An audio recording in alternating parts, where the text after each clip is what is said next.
Well, I'll wait till everybody at least appears on the screen before I call the case. I see there's a number of individuals here that are appearing.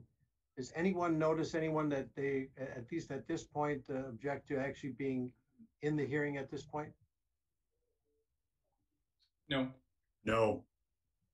All right, great. Then let me call the matter of the state of Wisconsin versus Kyle H. Rittenhouse, 20 CF 983. May I have the appearances, please? The state appears by Assistant District Attorneys Thomas Binger and Jason Zaff. Good morning, Your Honor. Mr. Rittenhouse appears via Zoom from my office. Attorney Mark Richards and Attorney Natalie Wisco. Also present on the call is my investigator. He's in my conference room. And who is that person? Steve Spignola. All right, thank you very much. Others who are appearing, please. Apparently, go ahead. Attorney Kimberly Motley is appearing on behalf of Gage Grosskreutz, who's also present, Your Honor. Good afternoon, or good morning. Good morning. Okay. This is Anand Swaminathan from Lowy Law Firm, appearing along with my client, John Huber. All right, thank you. All right, and Detective Antaranian is here, but I assume he's going to be called as a witness at some point, correct? Yes. All right. Well, first off, we have a couple of matters here to address prior to the matters counted for preliminary hearing. We have a couple of matters here that I wish to address first. First off was the issue of the request for admission, pro hac vice admission for two attorneys, I believe Mr. Pierce and Mr. Calderon. Now, I see that Judge Schrader on November 22nd of this year signed the order for admission.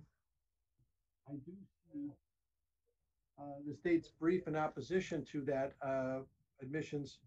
And then I see that that was filed today, apparently. That is correct. Okay, so I guess how do we reconcile the issue with Judge Schrader had signed the order? Your objection or brief in opposition came a number of days after the order had been signed, unless I missed something. The timing, Your Honor, was that the defense had filed a request or a motion for those attorneys to be admitted.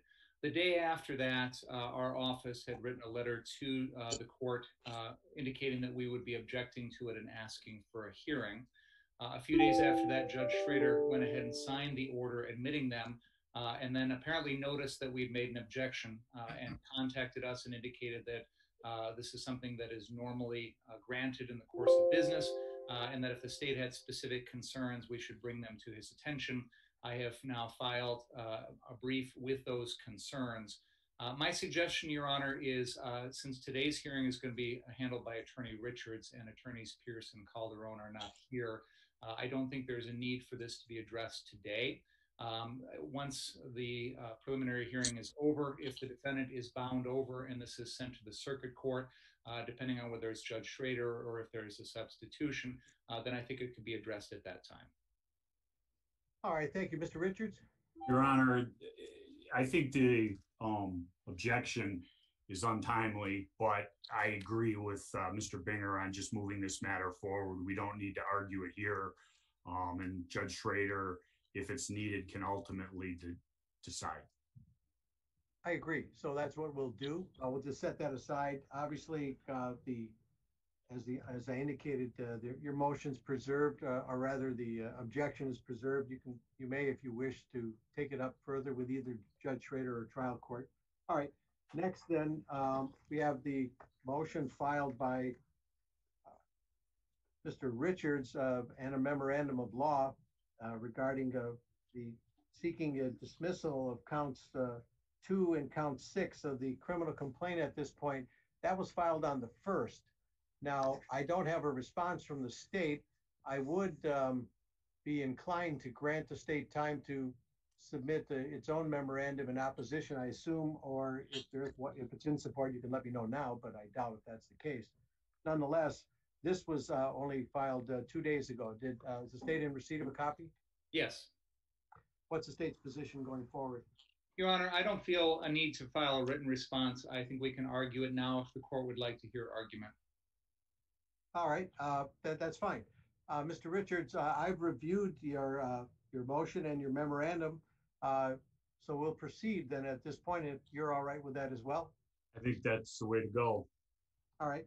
Is there anything you'd like to add to your written memorandum of law? Your Honor, this matter was addressed orally at the first appearance. The court said, file something in writing, you can raise it again, and that's the tact that we took.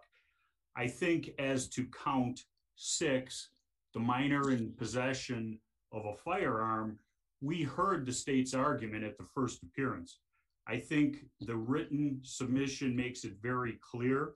When Mr. Binger argued it, he was talking about things that are not in the statute.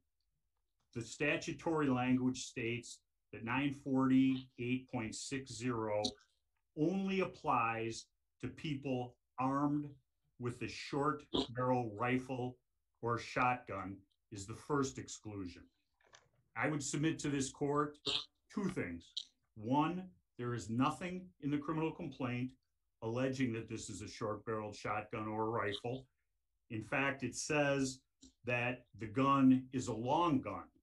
But more importantly, when one looks at the laundry list of charges the state came up with against my client, it's clear that if in fact this gun was a short-barreled rifle, he would have been charged with the felony count of possession of a short-barreled rifle, contrary to the statute, with additional penalties.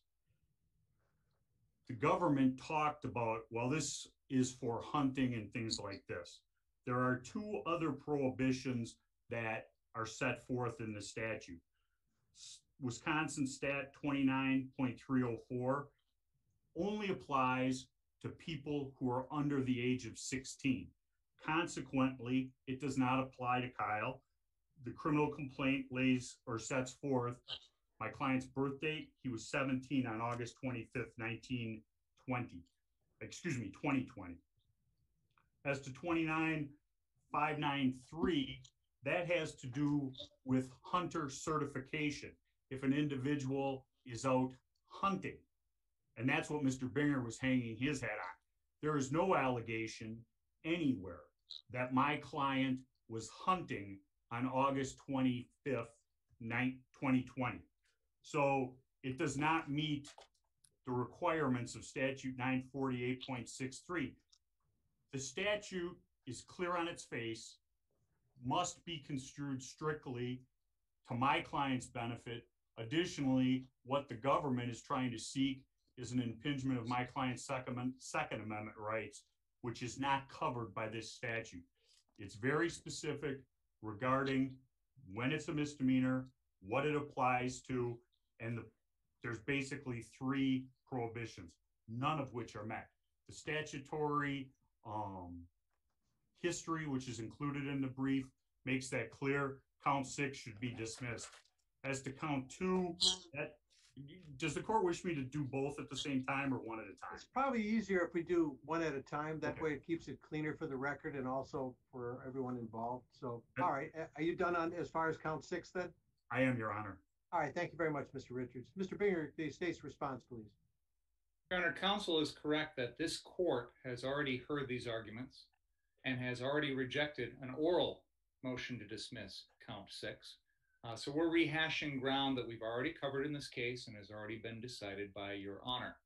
First of all, I would note that I don't think there's going to be any dispute that everything that happened on the night of August 25th is transactionally related. So the defense can file a motion to dismiss a count in the complaint today, but if the defendant is bound over for trial, the state will simply file an information containing all transactionally related counts, and we'll let a jury decide.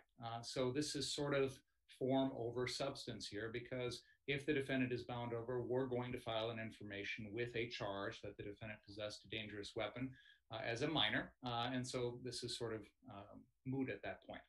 However, there is a substantial legal basis for the count 6, and that is we don't allow teenagers to run around with guns. It's really that simple. The statute is clear. 948.60 says any person under 18 who possesses or goes armed with a dangerous weapon is guilty of a Class A misdemeanor, period. There's no dispute in this case that Kyle Rittenhouse armed himself with an AR-15 on August 25th, 2020 at the age of 17 years old. That's it. It's that simple. Now, if the defense wants to hide behind hunter safety regulations to try and excuse that behavior, then I'll simply quote back what Attorney Richards just said, which is the defendant wasn't hunting. It wasn't hunting season. This wasn't a kid who went up north with his dad and a shotgun and went hunting for deer like last week during hunting season here in Wisconsin. This was a situation in which a teenager went running around the streets of Kenosha after curfew with a very dangerous weapon. And this is exactly why we have this law, because a teenager in this case killed 2 people and shot a third, because teenagers shouldn't be allowed to run around with dangerous weapons, because bad things happen. They don't have the judgment, they don't have the experience. We don't trust them with these weapons because of exactly what happened in this case. Now, the defense seems to construe this statute as requiring that we plead their affirmative defense.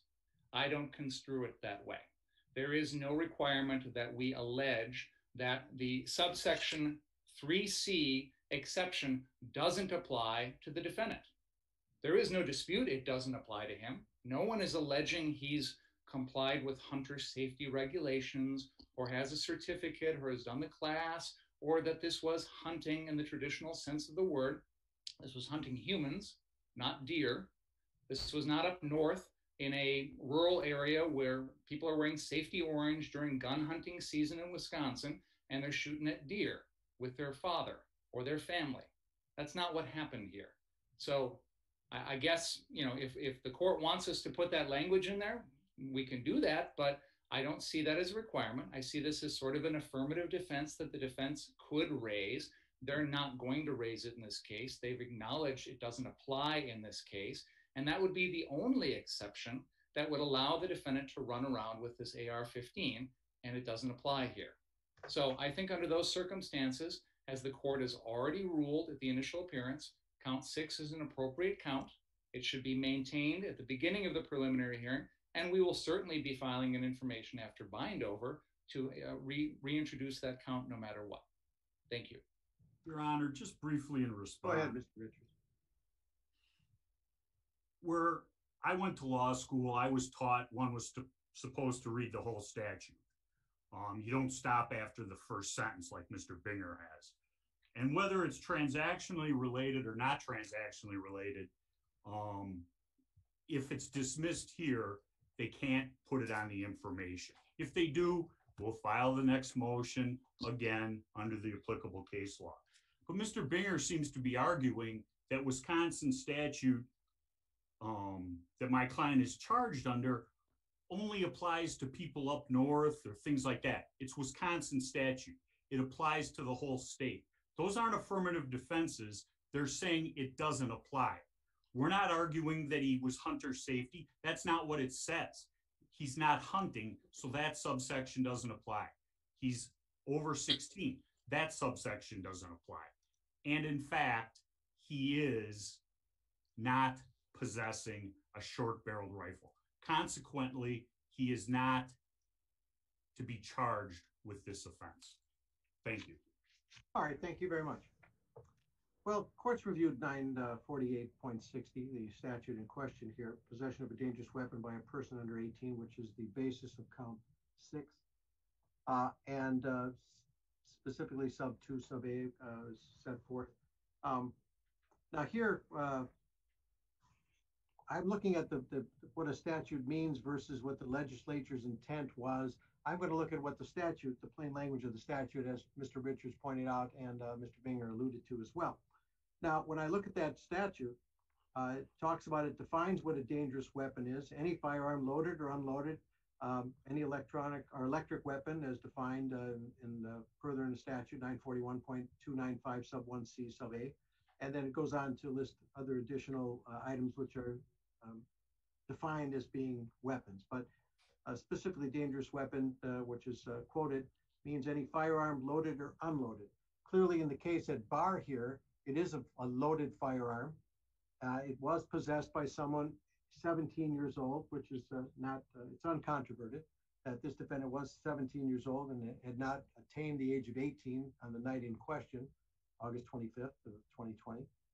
And if you look at the plain language here, and I understand reading the whole statute, which I have done as well, but I do see here that I think it's a bit of a red herring to discuss barrel length or to discuss whether or not there are any hunting regulations that should be in play here.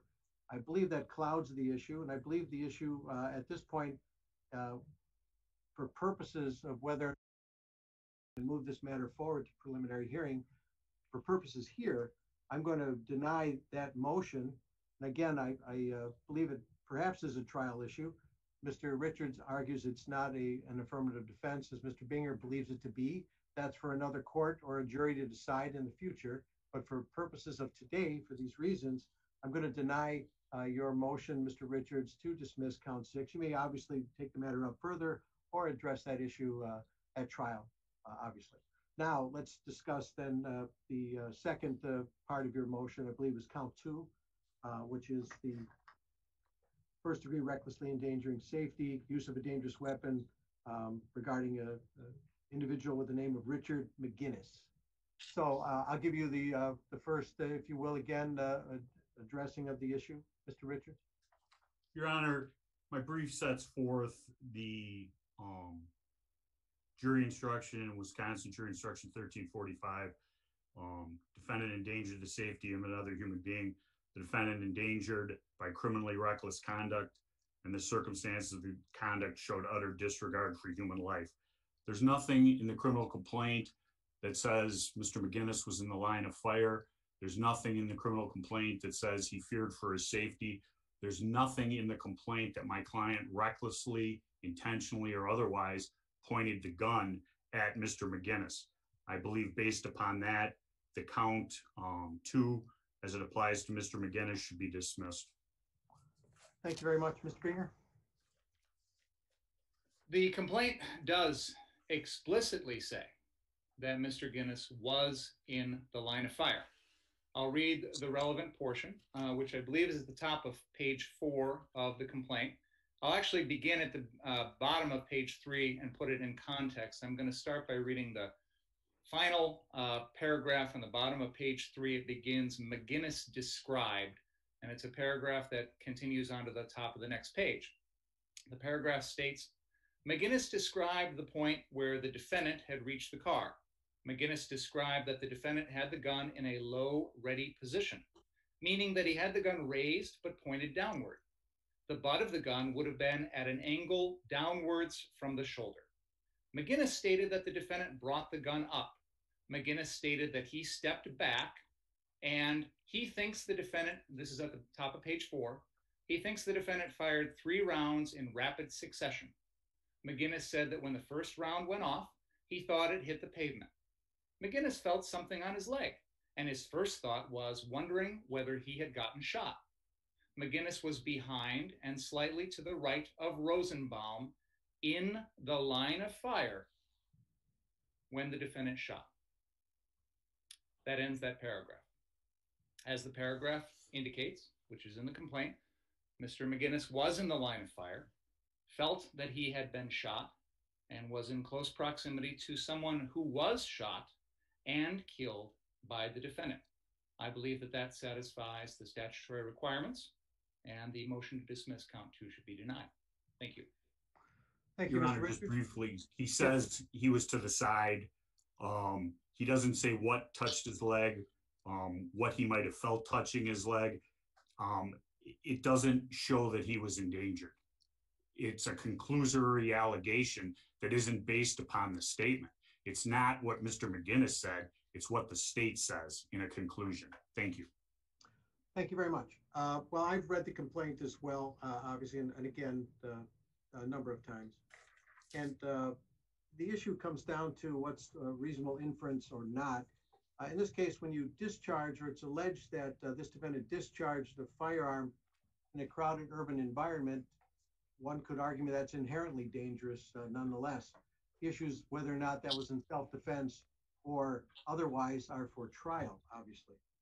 With respect to the issue of whether or not, in this case, Mr. McGinnis was endangered or recklessly endangered. That's, again, an issue for trial. When you have in the complaint sets forth reasonable inferences that this defendant discharged a weapon that Mr. McGinnis thought it hit the pavement. Okay, well, as most people know, when a bullet ricochets, you never know, for the most part, where that bullet's going to ricochet to, or what trajectory the bullet takes. I don't know, as I sit here today, whether or not what Mr. McGinnis indicated, according to the complaint, they're feeling something on his leg. I don't know what that was. That's a trial issue, I believe. And again, a reasonable inference here that Mr. McGinnis has set forth, it says in the line of fire. That is definitely probably a trial issue in terms of whether or not Mr. McGinnis was had his safety endangered recklessly by this defendant with respect to the alleged discharge of the weapon. So for all of those reasons, again, there are some conclusory statements on both sides here. Those are issues for trial.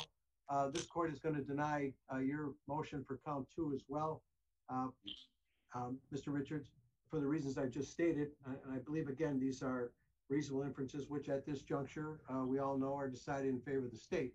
So we're going to move forward now.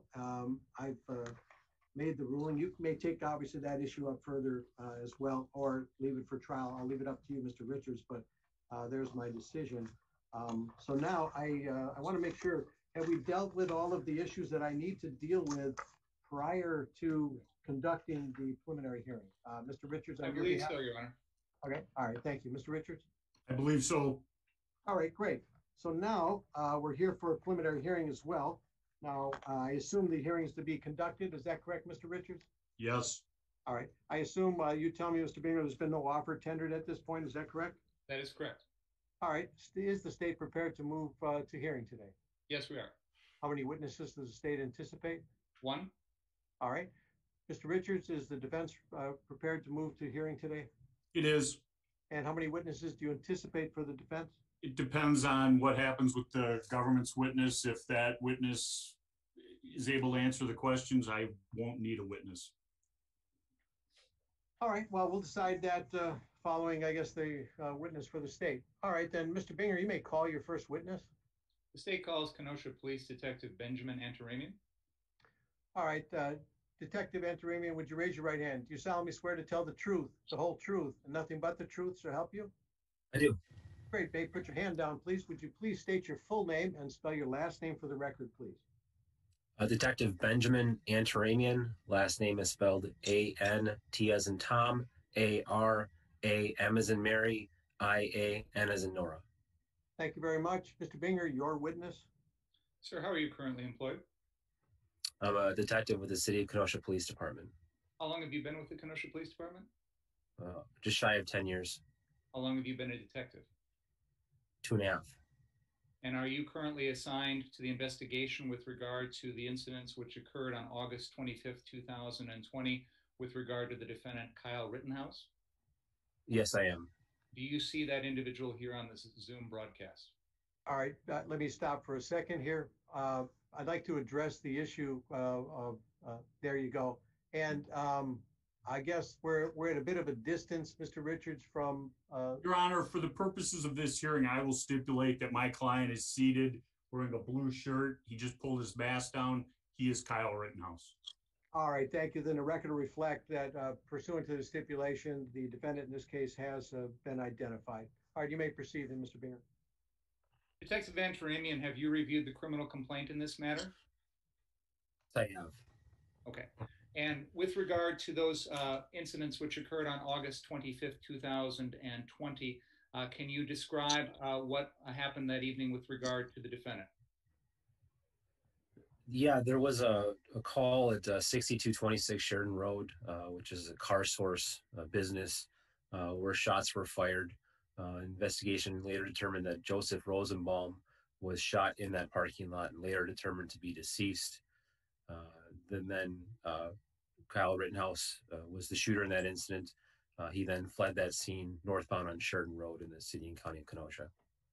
And just to be clear, the address you've described of 6226 Sheridan Road and all of the other addresses with regard to this incident, are those all in the city and county of Kenosha, state of Wisconsin? Correct.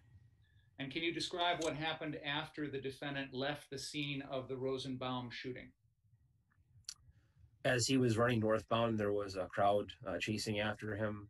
He ends up stumbling in the roadway after being struck in the head. When he's on the ground, a subject attempts to kick him in the head. He then fired 2 rounds in the air towards that subject, missing. Another subject approached him with a skateboard, and another shot was fired. That subject is identified as Anthony Huber. That gunshot subsequently killed him. Excuse me. Another subject approached Kyle, identified as Gage Grosskreutz. They had kind of a moment, at which point Kyle fired 1 time, striking him in the right bicep. Kyle's then able to get up and get away from that scene. You described 3 individuals who approached the defendant. The first one you indicated had attempted to kick the defendant. Is that correct? Correct. Was that individual ever identified? As of now, no. Now, you indicated that the defendant fired 2 shots in the air at about the same time as that first individual approached him. Can you describe the location of those shots vis-a-vis the location of that individual? They were in close proximity to kind of his chin area as he's going over Kyle. Those 2 rounds passed, I'm assuming, relatively close to the front of his face, missing just barely. How are you able to know this information? Were you personally there? No, I've reviewed multiple videos of this incident. Is it fair to say that much of what you've described here was captured on video by numerous sources that evening? Correct. And with regard to that first individual, did the defendant shoot at that individual? You're referring to the one who attempted to kick him? Yes. Yeah, at the individual, absolutely. Was that individual struck? I don't believe so. We've never identified him. And you said there was a second individual subsequently identified as Anthony Huber who approached the defendant. Was that captured on video? Correct. And what does that video show that Mr. Huber did with regard to the defendant? At that point, the defendant's on the ground. Mr. Huber approaches him with a skateboard in his arm or in his hand. He's sort of directing it kind of towards his shoulder neck area, and it appears he's trying to reach for the rifle that the defendant is possessing at that time. It's hard to tell if there's actual contact, but then a shot is fired. And when you say a shot is fired, who fired that shot? The defendant. And did that shot strike and kill Mr. Huber? Yes, it did. What sort of weapon was the defendant using? It's commonly referred to as an AR-15. It's an AR-style platform rifle chambered in .223. You indicated that after the defendant shot and killed Mr. Huber, Mr. Grosskreutz approached him. Is that correct? Correct. And after that, then the defendant then shot Mr. Grosskreutz in the arm. Is that correct? Correct. I have no further questions, Your Honor. All right, thank you very much. Mr. Richards, you may cross-examine the detective. I'm going to go to split screen and have some exhibits. All right, as long as they're, have they been, you need to make those available, I guess, to Mr. Binger. Have you seen these exhibits? No, I have not. All right, well, what type of exhibits do you have before we? Photographs from the videos and still photographs taken that evening. All right, and I guess what I'm going to ask, you're going to first show those videos or those, excuse me, the photographs to this detective to authenticate those? Is that what you're going to do or attempt to do? Yes. Mr. Binger? That's fine, Your Honor. All right, that's fine. You may proceed then. Your Honor, I believe you have to enable the split screen. Screen sharing. Screen sharing? Well, if you leave it to me, Mr. Richards, good luck to all of us. But, let's see if there's more talented people, let's put it that way. I have my assistant doing that for me, so. Yeah, leave it to me. I'm using crayons, okay? So let's,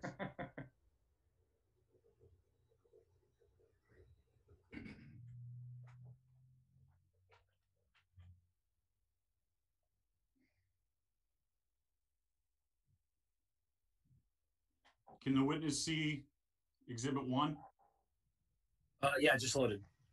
Okay, sir, you've testified that you're an investigator and have watched multiple videos and looked at still photographs in this matter?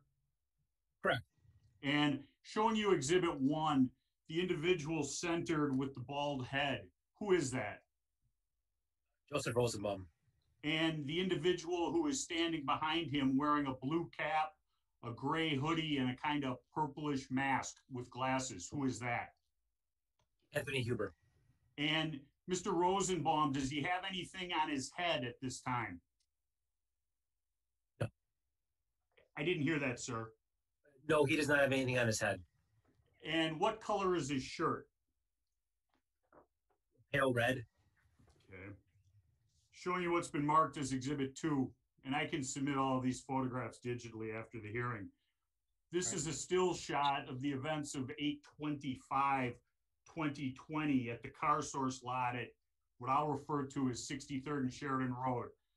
Do you see an individual in full stride running? Yeah, I guess kind of off left center, if you will. Correct. Yep. Who is that based upon your investigation? That is also Joseph Rosenbaum, as seen earlier in the pictures. And who is he running towards, if you know? That'd be Kyle Rittenhouse running from him. Okay. And this is a still shot of a video you've watched, correct? Correct. And the video begins with an individual by the name of Mr. Zeminski telling Rosenbaum to get or kill my client, Mr. Rittenhouse, correct? I'm going to object to the relevance, Your Honor. Mr. Richards? It goes to my client why he's running and being chased by somebody who's going to be an armed robber.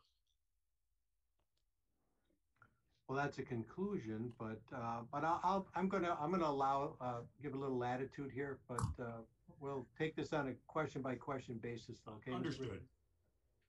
You saw Can that you repeat the video. question, sir?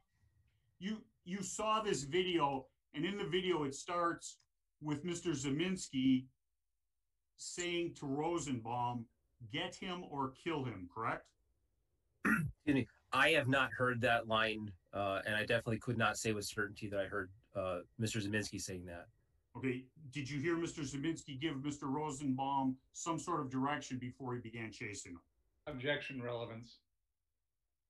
I'm asking if he heard it. Then we'll know whether it's relevant or not if he did. I'll allow it just the answer at this point. No, I have not. Okay. Showing you what's been marked. Strike that. This individual in the far right with his arm raised up. Do you know who that is? The one that your mouse just pointed to? Yes. Yeah, that's Mr. Zeminski. Okay. My client did not fire the first shot at Car Source on August 25th of 2020, correct? Objection, relevance. What's the relevance of that then, Mr. Richards? It goes to my client why he's running and why Mr. Zeminski's shooting at him. Well, it might, but not with the question that you asked. So I'm going to sustain the objection in terms of who fired whether or not your client fired a shot that time. Mr. Zeminski fired his gun while Mr. Rosenbaum was chasing my client, correct? Objection, relevance. Mr. Richards? It's relevant. It goes to the events in question of how it was Mr. Rosenbaum became shot. Your Honor, we're getting into what I know the defense wants to do today, which is make this a self-defense case. And as the court has already indicated, that's an issue for trial. What happened before this incident, what happened with regard to Mr. Zeminski is beyond the scope of this prelim. It does not go to the probable cause as to whether or not the defendant committed a felony. And I object to the relevance of this. It does. Well, relevance is a low burden. I'll tell you what, I'll overrule on this question, but again, I'm going to keep a tight rein on it, Mr. Richards, as you understand. Understood. All right, go ahead. Detective, you can answer this question if you remember it. Otherwise, we'll have to have the question given again. You could repeat it, please. My client in Exhibit 2 is running from Mr. Rosenbaum when a shot is fired by Mr. Zeminski, correct? Correct. Showing you what's been marked as Exhibit 3. That's a picture of Mr. Rosenbaum after he's been shot and he's wearing a mask, correct? Correct. It's a crime in Wisconsin to commit a crime while masked, correct? Relevance. Wait, I hear somebody in the background. Please refrain from saying something if there's somebody commenting in the background or making noises, please. Thank you.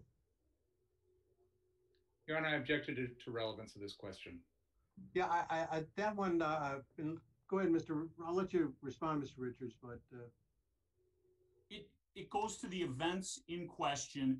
The state is trying to put forth a one-sided, stilted view of what happened, protecting someone who doesn't deserve protection of the state. He's a masked robber. Okay, this is preliminary hearing. I'm going to sustain the objection, and for purposes of preliminary hearing, that's outside the scope. It's not relevant for these purposes. Mr. Richards. Mr. Rosenbaum is not wearing a shirt in Exhibit 3, correct? Not wearing it traditionally. He's wearing it around his face, correct? Correct. Showing you what's been marked as Exhibit 4. The bearded individual in the upper right-hand corner, do you recognize him? Objection. Relevance. All right, what's the relevance of this now, Mr. Mr. Zeminski holding a firearm, the individual who shot first at Kyle. You can see the firearm clearly. Okay, but that's at this juncture, your second part of your statement or your comment, shot first is outside the scope of this examination. For that purpose, I'm going to sustain that objection. As to Exhibit 4, do you recognize the bearded individual? Objection. It's the same question that I've just objected to. It's not relevant. I'm not asking about the gun. I'm trying to identify the individual for the purposes of this hearing. Your Honor, we're talking about individuals that don't have anything to do with this. They are outside the scope of this preliminary hearing. There were literally hundreds of individuals there that evening, and we're not going to expand this preliminary hearing into identifying a cast of characters that the defense thinks is relevant to their self-defense argument. That is well beyond the scope of probable cause as to whether or not the defendant committed a felony. Mr. Richards, as an offer of proof, until I rule, with respect to these individuals that how many individuals are you going to or anticipate naming? Who is this individual allegedly at this point? It is Mr. Zeminski, the individual who is charged with firing the first shot in 20 CM 1219, who this officer detective, I apologize, who this officer testified is depicted in Exhibit 3. I'm identifying him this is a clear shot of that individual. All right, I'll allow for that limited purpose. All right, go ahead, detective, if you can answer the question. The individual in the upper right-hand corner is, in fact, Joshua Zeminski. The bearded individual, correct? Just to clarify. Oh, correct. Thank you. Exhibit 5. The individual on the far right of Exhibit 5 is Mr. Huber wearing the hoodie with 2 backpack straps, correct? Correct. Exhibit 6. This is a still photograph of the incident occurring at 61st and approximately 61st and Sheridan Road, correct? Mr. Richards, are you testifying or are you going to ask this witness to identify something? I understand you're trying to move the matter a bit, but shouldn't you ask cross-examination if he knows what that image is? All right. Your Honor, but you're not asking a question. You're testifying. Yes, you do, and I'm giving you that right. Sir, you don't have a right to make us to ask the. All right. Go ahead. Put the question in the proper form, Mr. Richard, and you allow it. Okay. Sir, do you recognize Exhibit 6? Yes, I do. Okay. Where that is in the area of 61st and Sheridan Road in the county of Kenosha? Yes, sir.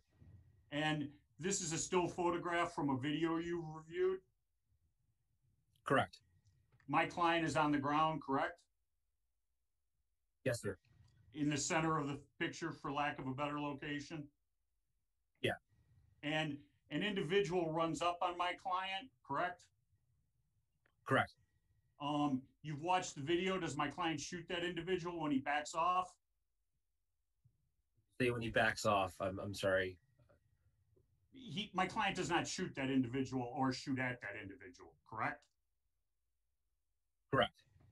The individual in the white pants running towards my client, that is the individual who jumps up and kicks my client in the head, correct? It appears he attempts to. I don't think contact is made. Showing you what's been marked as Exhibit 7. You've seen this photograph? Correct. And that is an unidentified individual who I will refer as to Jump Kick Man kicking my client, correct? Correct. You can see my client being knocked backwards in this photograph, correct? Correct. So contact was made, correct? Yes, sir. And as Kyle is being knocked backwards, you see an individual with a skateboard approaching my client, correct? Yes, sir. And based upon the clothing and the straps, who is that? That's Anthony Huber, sir. Okay. And he has just retrieved his skateboard from swinging at it, trying to hit Kyle earlier, correct? Correct. Next exhibit. You testified on direct examination that Mr. Huber tries to hit my client in the shoulder neck area, correct? Correct.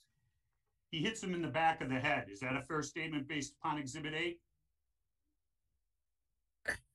The picture's a freeze frame. It's hard to see the actual motion of it. I mean, contact's definitely near the back of the head, but I couldn't say there's direct contact.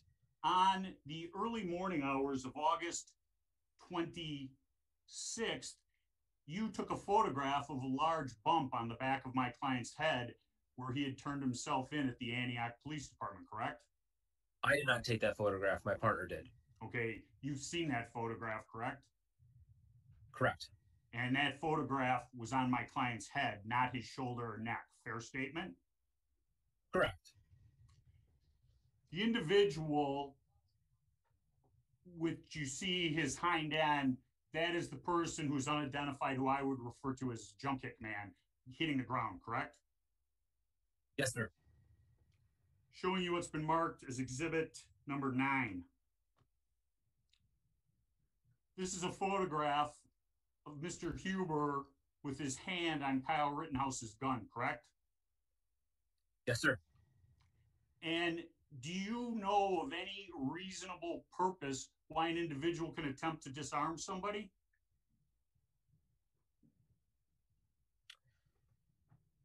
There can be, yes. If the person has committed a crime? That'd be fair to say. Okay. Exhibit 9 shows the individual Jump Kick Man running away from the scene, correct? Yes. He's never identified himself to law enforcement or complained of any injury or any endangerment, correct? Correct. Showing you what's been marked as Exhibit 10. This is Mr. Huber holding his chest, dropping his skateboard on the ground in the fore of the image, correct? Yes, sir. Mr. Grosowitz is surrendering to my client, putting his hands up, correct? His hands are up, correct.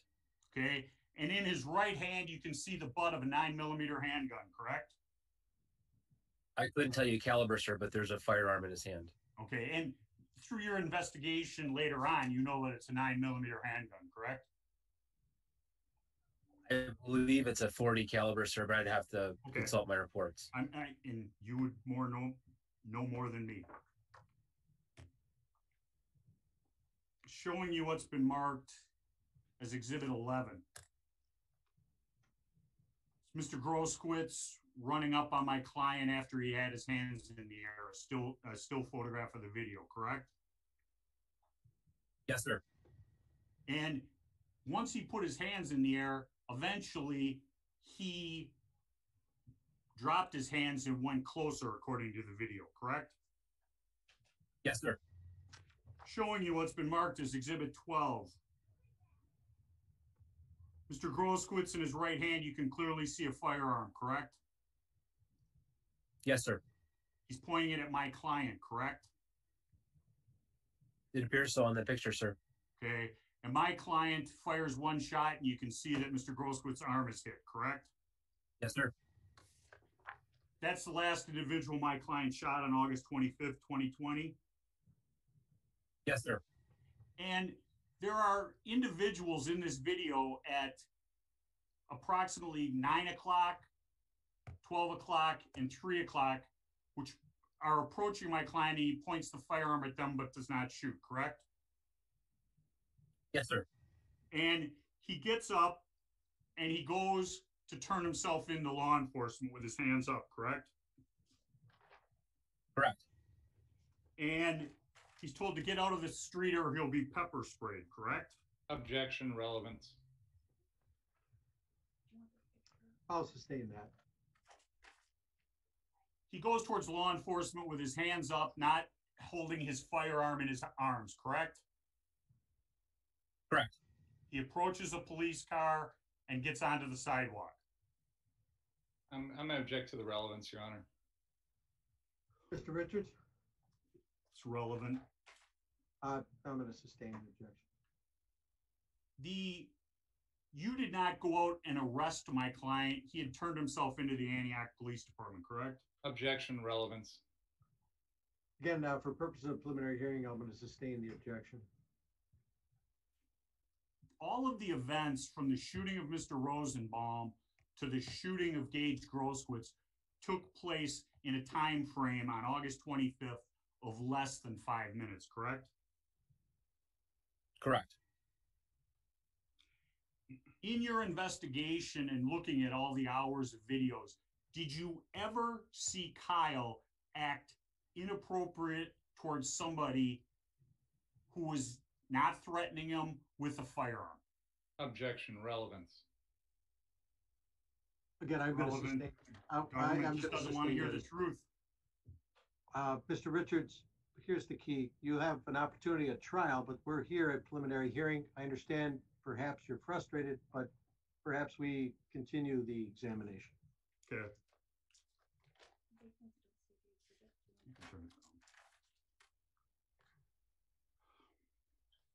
Just checking my notes.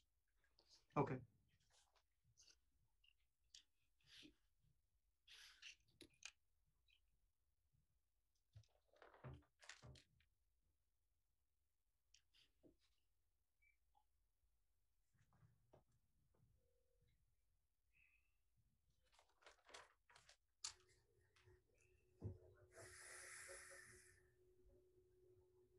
You've been contacted by Mr. McGinnis's lawyer telling you that he does not agree with the statements which are contained in the criminal complaint regarding what happened on August 25th, correct, Detective? Objection, relevance. I will sustain that as well for purposes of preliminary hearing.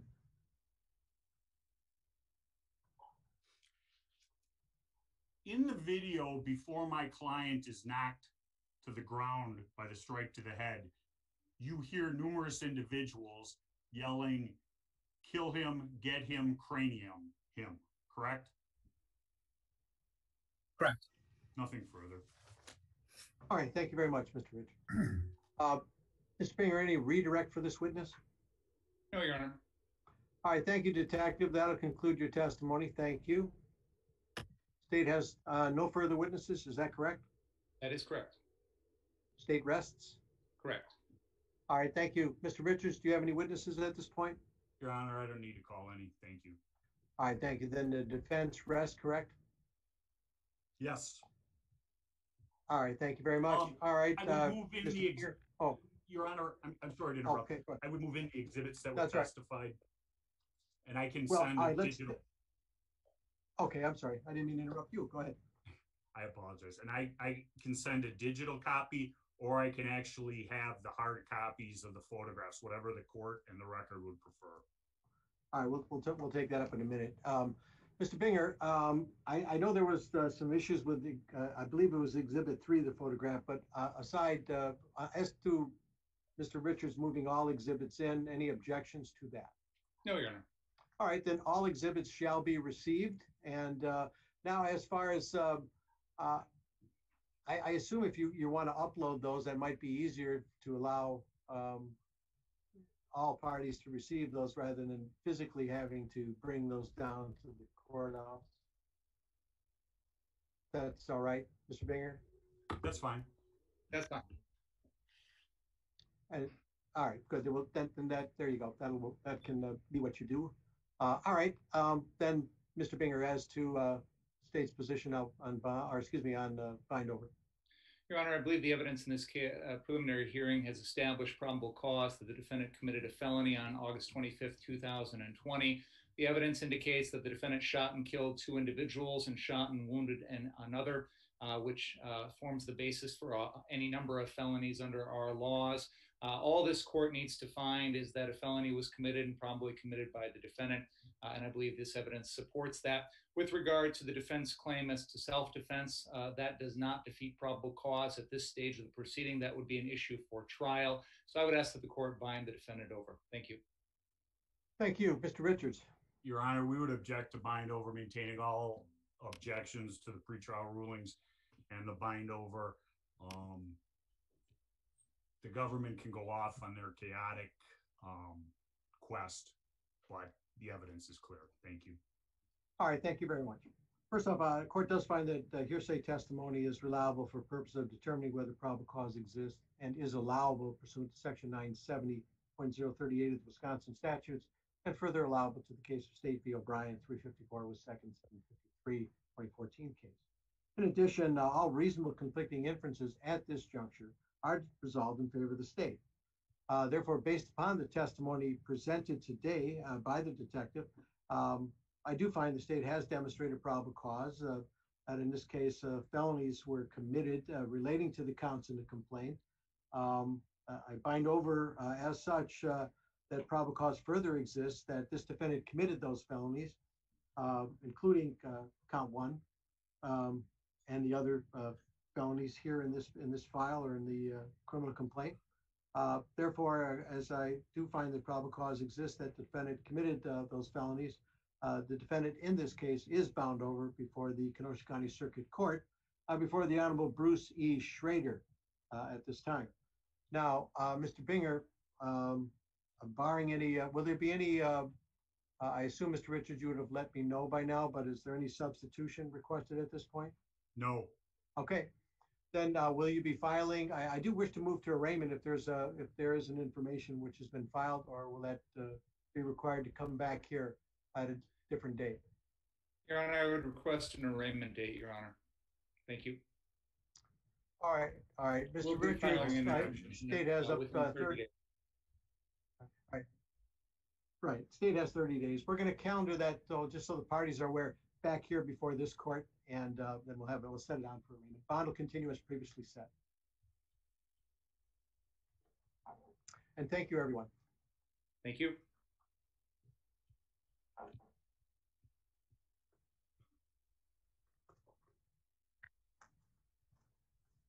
Arraignment December 29th at 1 o'clock. The last 2 weeks, I'm kind of gone. I'm not kind of gone. I am gone. I was just going to say, what does kind of mean? Does that mean like your left leg is here and your right leg somewhere? Yeah. I'm going to leave one of my personalities in the office. Hey. I enjoyed them all, by the way. Well, here's the deal. What I worry about is that do we fall outside the 30 days? It just has to be filed within 30 days. So the first week in January would be fine. Is that okay? All right, then there's not going to, I didn't want to have it come back and then I'm having to deal with that issue. So that's fine. We'll make sure the information gets filed within 30 days, Your Honor. Thank you. Great. Thank you. January 5th at 1 o'clock? That's fine with me. That works for the state. All right, great. Thank you, everyone. Take care. Have Thank a you. good holiday. You Thank too. you. Thanks a lot. Bye-bye.